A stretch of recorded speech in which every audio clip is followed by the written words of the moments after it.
Dans la Haftarah que nous allons réciter, la Haftarah de Yitro, ce Shabbat, eh bien, nous allons voir l'invisible. En effet, le pasuk dans Yeshayahu, au 6e chapitre, premier verset, dit ceci: l'année de la mort du roi Oziyahu, je vis l'Éternel siégeant sur un trône élevé et majestueux, et les pans de son vêtement remplissaient le temple. Voici une affirmation pour le moins étonnante. Comment est-il possible de voir Dieu?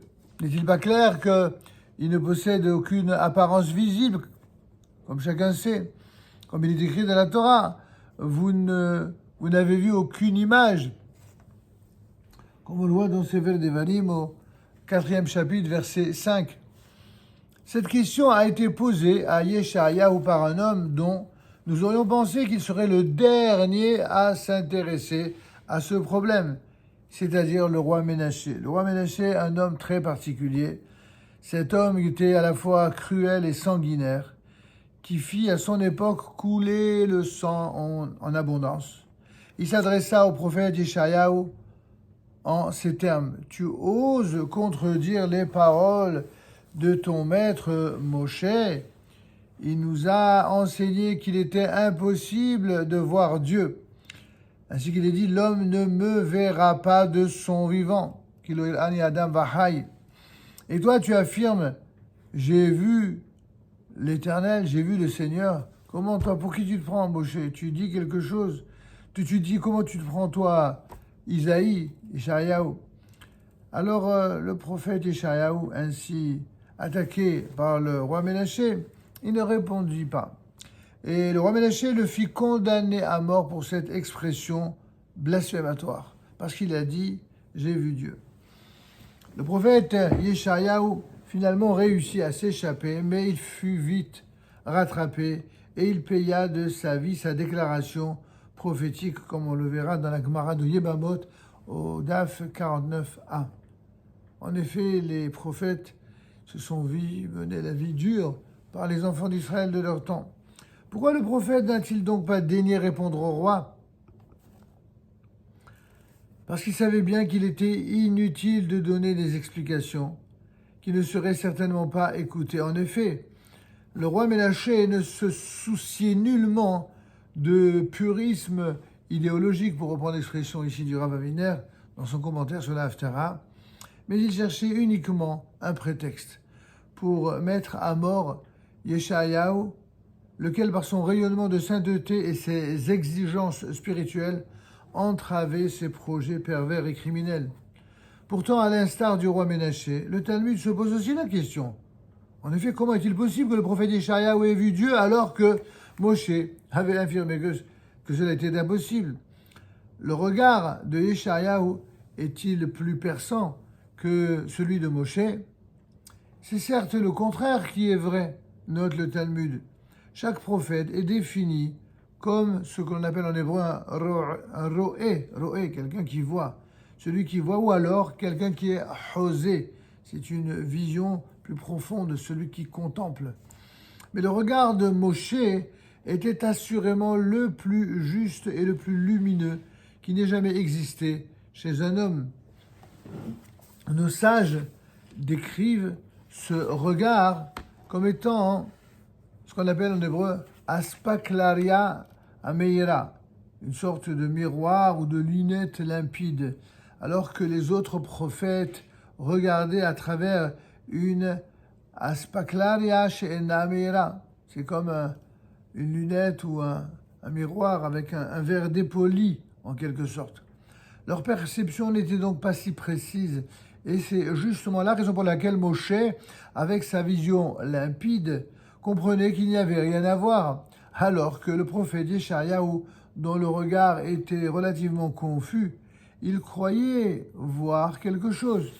Évidemment, cette analyse n'élucide en rien notre question, la question centrale, à savoir à quoi correspondrait donc la vision de Yeshayahu. Notre grand maître Maïmonide, le Rambam, explique dans son Guide des égarés que cette vision divine, comme toute autre vision prophétique, ne provenait pas de ses yeux de chair et de sang, mais c'était un rêve, une vision en rêve.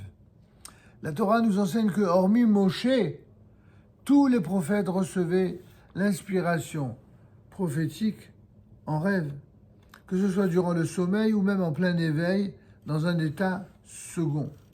Ainsi, l'imagination était bel et bien le véhicule de la prophétie, laquelle se déployait sans entrave à travers le rêve.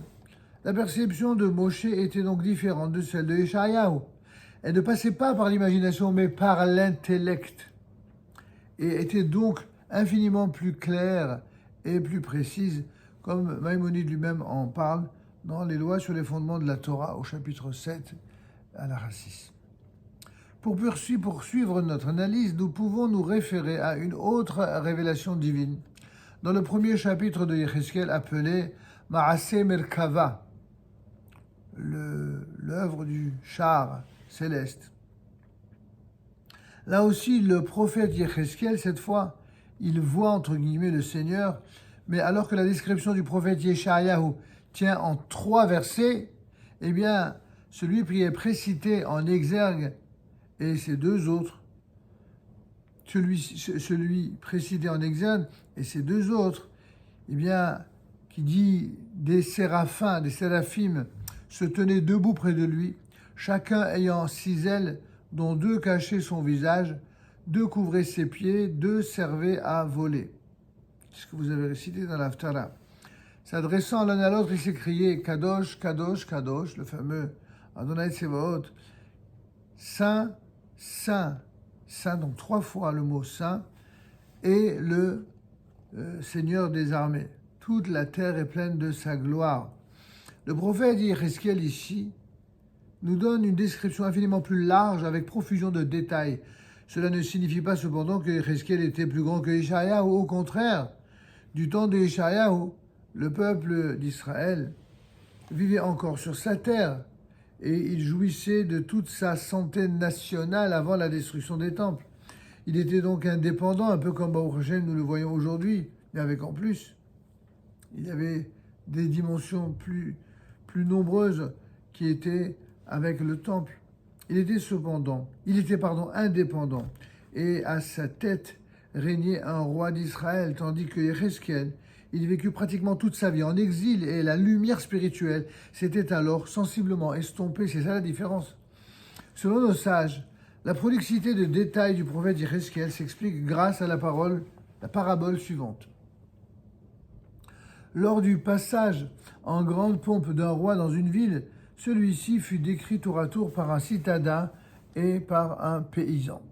La description du citadin habitué à rencontrer le roi était sobre et globale, tandis que celle du paysan, impressionné par la majesté du monarque, était grandiose et chargée de détails. Tout ce que Yecheskel a vu, Yeshayahu l'a également vu, mais tandis que la description de Yecheskel était comparable à celle du paysan, la vision de Yeshayahu s'apparentait quant à elle à celle du citadin. Cette image n'est pas de nous, bien sûr, c'est le traité talmudique Masechet Chagiga en 13b qui l'exprime.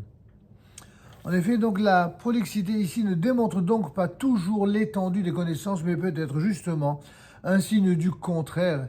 Yeshayahu était un prophète qui vivait en Eretz Israël, lorsque le peuple juif était dans son élément naturel et que la manifestation de Dieu était chose courante, tandis que dans l'obscurité de l'exil, le dévoilement divin était rarissime. Le prophète Yecheskel a donc abondamment exposé ses visions prophétiques, alors que Yeshayahu les a peu détaillées. Quant à Moshe, le plus grand d'entre tous les prophètes, il n'a rien décrit du tout. Ainsi, selon Maïmonide, les visions prophétiques sont issues de l'imagination, celle-ci étant inspirée exclusivement du divin. Le Rambam a consacré presque tout le premier volume du Guide des égarés, le fameux Moreh Nevuchim, afin de nous fournir une sorte de dictionnaire de ces paraboles, dont la Torah se sert pour parler de Dieu. En effet, la Torah parle le langage des êtres humains. La Torah Medabel Eshkitsho Bnei Adam, c'est-à-dire, elle parle parfois anthropomorphisme. À propos du don de la Torah, il est mentionné que Dieu descendit vers les enfants d'Israël. Cela signifie de façon courante que l'Éternel utilise nos expressions à nous et nos conceptions intellectuelles pour s'adresser à nous. car dans notre ignorance du divin en tant que tel, nous ne savons nous exprimer que dans la limite de notre propre perception et de notre condition humaine. Dans son infinie miséricorde, Dieu consent à décrire les mondes d'en haut dans les termes des mondes d'en bas. Car évidemment, dans la réalité spirituelle, il n'existe en haut ni trône, ni vêtements, ni anges ailés. Et si le divin remplissait le temple, ce n'était certainement pas par une dimension visible. La présence des anges de Dieu ne se trouve à aucune proximité physique de l'Éternel. Ils le confirment eux-mêmes, ainsi qu'il est dit, toute la terre est pleine de sa gloire. Dieu se situe au-delà du temps et de l'espace, non pas au passage, à la limite des catégories cognitives humaines, mais dans un tout autre ordre. Tout en étant transcendant au-delà des mondes, il est également immanent, c'est-à-dire qu'il se révèle à ses créatures dans leur langage. Il répand sur elles sa présence protectrice, sa chaleur divine, et veille sur elles continuellement. Tout en étant infiniment lointain, il est également infiniment proche. Chaque juif prononçant les bénédictions peut s'apercevoir que celle-ci s'ouvre à la deuxième personne, Ata, tu, et s'adresse donc au Dieu immanent, proche de nous. Les mêmes bénédictions se terminent à la troisième personne, ce qui correspond à la prise de conscience de sa transcendance, sujet extrêmement lointain, au-delà de la compréhension humaine uniquement rationnelle. Dans l'absolu, Moshe a raison, on ne peut rien percevoir visuellement des mondes spirituels, mais dans le relatif humain, on peut voir à travers l'imagination. Évidemment, il est interdit de se livrer à des représentations iconiques ou du royaume de Dieu, ceci étant assimilé pour nous à de l'idolâtrie. Alors néanmoins, l'anthropomorphisme est utilisé uniquement verbalement et dans le but de rapprocher le Créateur de ses créatures. C'est ainsi que Dieu peut revêtir plusieurs aspects différents. En temps de guerre, par exemple, il est décrit comme un soldat, Adonai Ish Milchama, un soldat qui se bat à notre tête. Et ailleurs, il est un vieillard assis au mont Sinaï, enseignant la Torah. Tout en étant le Dieu un, il possède 1001 révélations. Il existe bien sûr au-delà de toutes ces révélations un aspect de Dieu qui dépasse toutes les dimensions conceptuelles, mais que nous pouvons rencontrer intuitivement à travers notre foi. Notre recherche intense et profonde de Dieu, à l'intérieur de nous-mêmes, dans notre âme divine, peut nous aider à concevoir et effleurer cet aspect de la divinité si redoutable et si grandiose. Amen. Shabbat Shalom et Vorach.